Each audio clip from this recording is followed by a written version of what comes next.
Hey, welcome back to another edition of Renee, Ruth Real Estate. I'm your host, Fred Jackson, and I have the number 8 selling realtor in the state of Virginia with EXP, Renee Ruth. How you doing? I've been waiting on that all. I ain't setting you up for that. I've been waiting on it. I've been waiting to introduce you that. I saw that post. It's like, I'm going to say this when we do our podcast. Yeah. I know you saw that. Congratulations. So do you know EXP will notify you of your position on a weekly basis? Yeah. Like I was 8, then I went to 9. Okay. All right. And then the last 2 weeks I've been 8 and 8. All right. Yeah. Keep it up. I'm back. Because people just closing all the time. Yeah, that's right. So, so the numbers are just going woo, woo, woo. Right. And it'd be funny because if they actually get it, like, Spotify now, like when they're charting, they chart you in real time. Oh yeah. Like you're just you're watching your thing go like minutes, right? Yeah. I was like, that'd be pretty funny if you did closes like daily closes, because you'd just be like, yeah, you see it. Yeah. You 2, you 6, you 10, you 2. Oh, thanks for that though. You're welcome. Because there's like 2,000 plus agents. Yeah. In the state of Virginia in our company. So and that's awesome. It's pretty good. EXP shouted Renee Ruth out, number 8. Let's go. Let's go. Yeah. Fred's gonna get there. He's gonna get there. Yeah. Oh, definitely. We're gonna get there. Oh, but yeah. It's funny because I've been coaching in South Africa in EXP world, like they have in the metaverse, and so which is so crazy because I'm like, I went and coached in South Africa today, and people are like, like, so did you? Yeah, did you it's just called arrive? like a did you leave? super jet. It's teleportation. I haven't we finally figured out how to teleport. No, I like walking into the auditorium in the metaverse with my little avatar, and then they have like screens behind you, so you basically zoom on the screen, so your little avatar is standing at the podium, and then behind you is like your face. Yeah. And then I look into the audience, and there's all these little avatars sitting there. But it was so weird because I'm talking and I'm like super energetic, and you just see this because they're avatars. Yeah.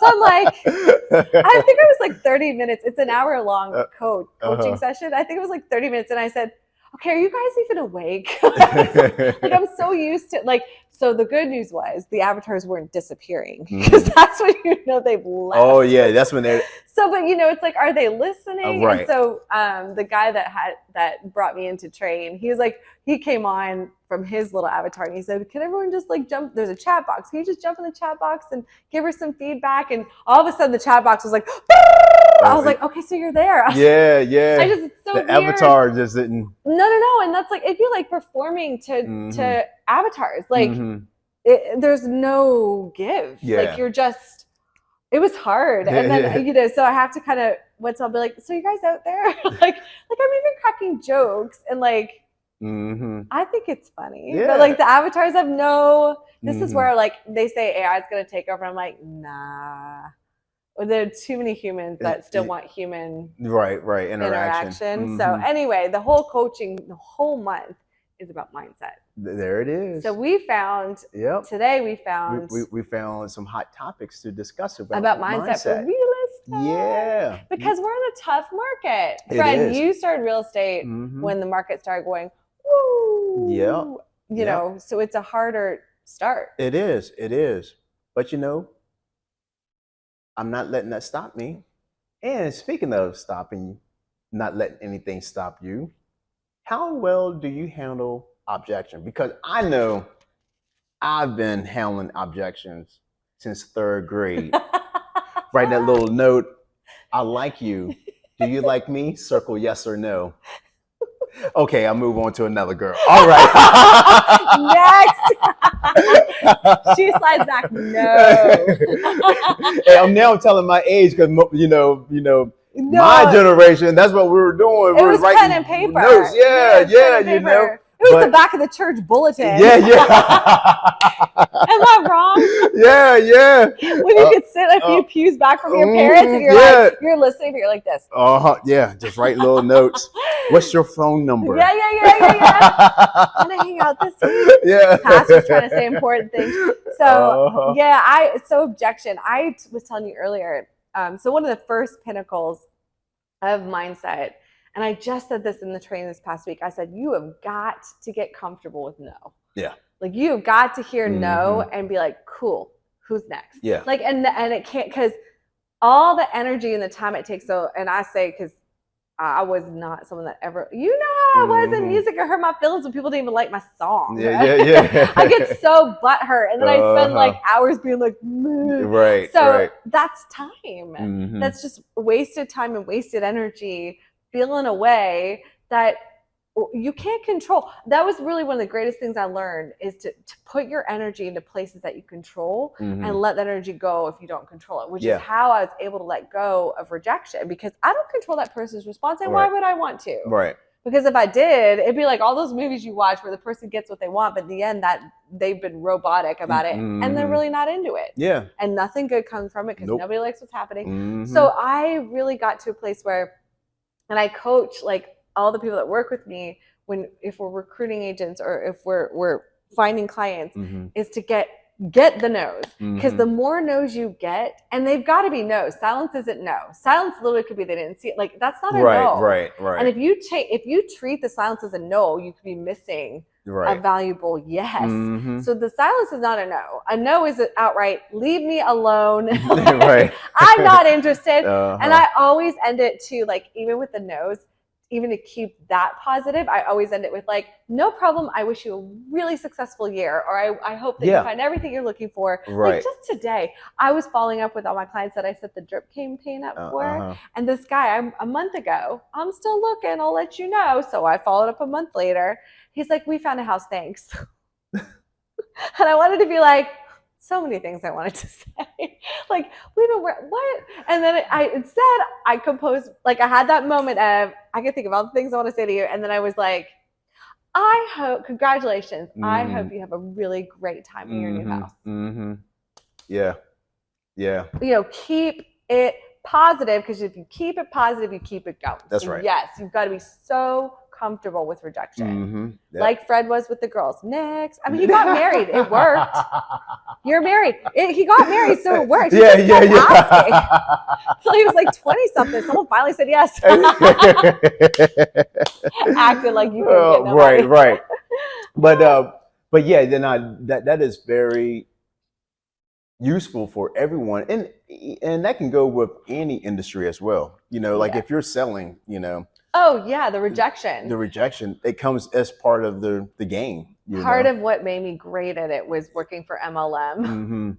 Any if you've done multi-level marketing, you know no. Oh yeah. Because all you're doing is cold marketing, and cold marketing is a whole lot of no. Yes. Whole lot of no. So all that I'm thankful for all the MLMs I did, which was a few of them, because they really taught me.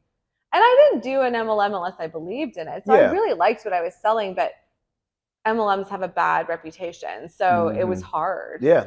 And it was a lot of no's, even though the product was great, but you couldn't convince someone of that because of the structure of the company. I got really good at no from that. So when I moved into this, I'm like, oh, I got this. Yeah. I'm just trying to help you with a house.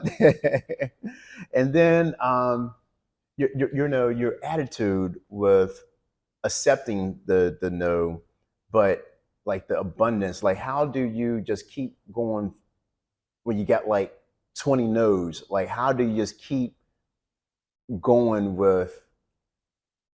You have two, I know what you're saying. You know what I'm saying? You have two choices when it comes to mindset in life. You can either have a growth mindset or a limiting mindset, and they cannot coexist.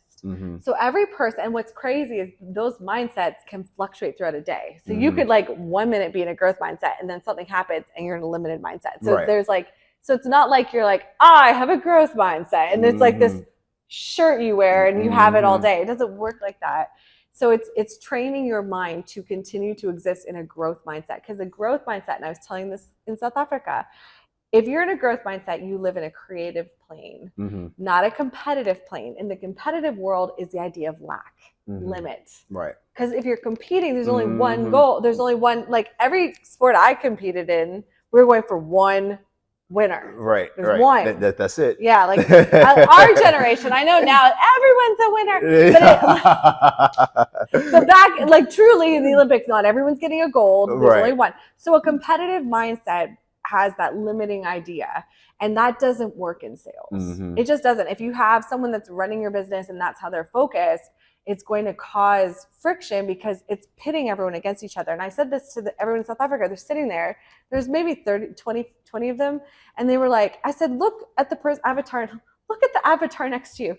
I was like, so weird. I said, look at the avatar next to you. I was like, you could be their neighbor and you are not in competition with them, because the kind of client that you're going to work for, that you're going to find that's going to come and deal with you is going to be different than the client that comes to deal with them. And if you think that they're going to be the same, and you start to compete, you start to reduce your growth mindset and move into a limiting mindset.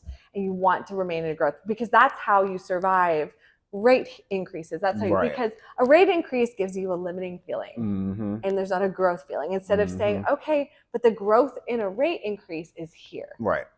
Cash buyers, you know, the investors, this isn't working for investors. If you are a mortgaged investor, this is not your time to shine. So, you know, you shelve those guys. Like, hey, this isn't your season. It's like if you want to take a sports metaphor and you're playing football, they got to get benched. Like they're like, unless you're a cash investor, it's time to sit down, take a breather. You ran like the Dickens through the pandemic. Congratulations.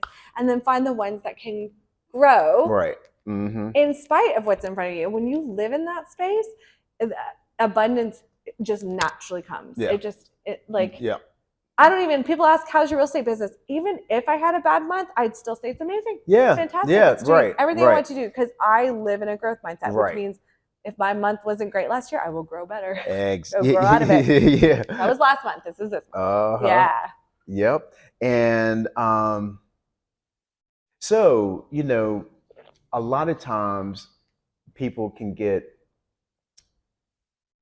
thinking it's all about themselves, you know, but for you, you make it more of the service of, let me find, because even when you're coaching me, you're telling me you're helping them with their goals. You know, so it's not like it's almost like you're selling yourself as a realtor, but I provide this service that's going to help you achieve your goals. You know, so you're taking of course, you know, we're in sales, so we sell something, we get our commissions. Woo, we can pay bills, exactly. But you take the focus off of yourself. Explain that a little bit more. I always said this about clients in real estate.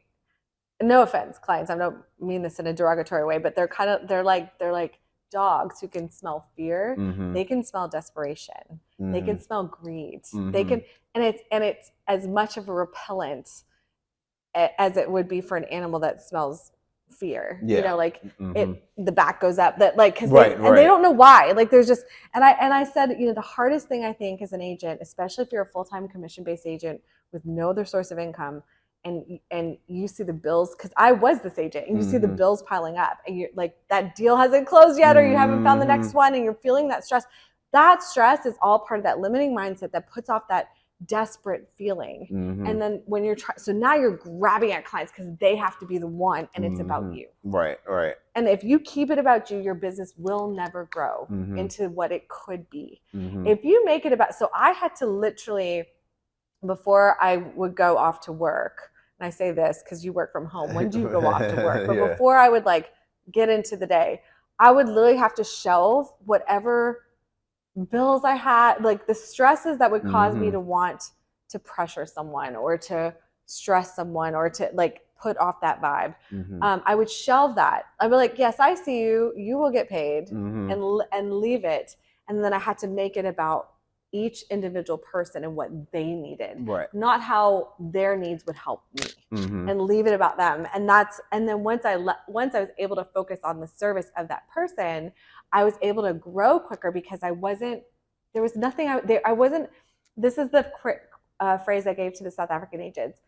I said this to myself every morning. I do not depend on a person, place, or thing for my success, which now removes any client by name, any house by address, or any one thing that I need to do to succeed that month. Right. I don't depend on any one thing. I depend on myself putting forth the best effort I can every day that I have and all the time that I have to reach the goals I've set.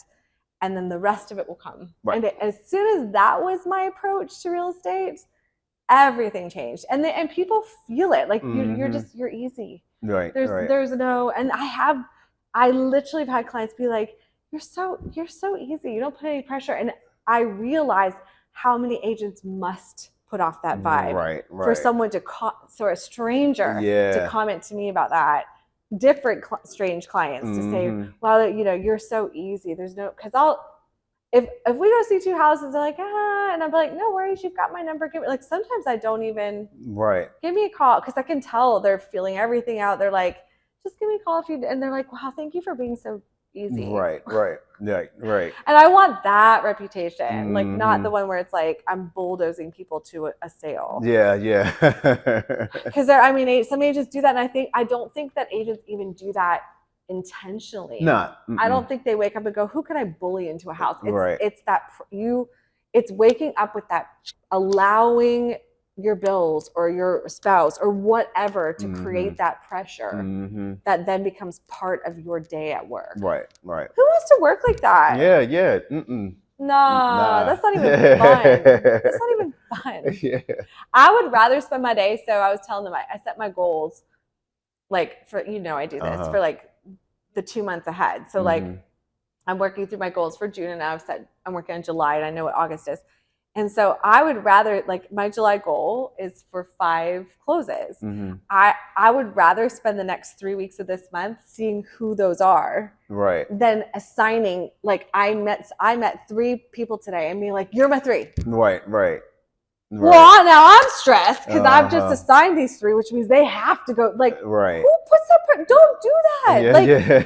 Instead, I'm like, wow, these are 3. I wonder what month they'll fall in. Like, that's how I think about them. And it's actually way more exciting and way more fulfilling because then I spend every day working instead of going, I found my 3 and going, okay, cool.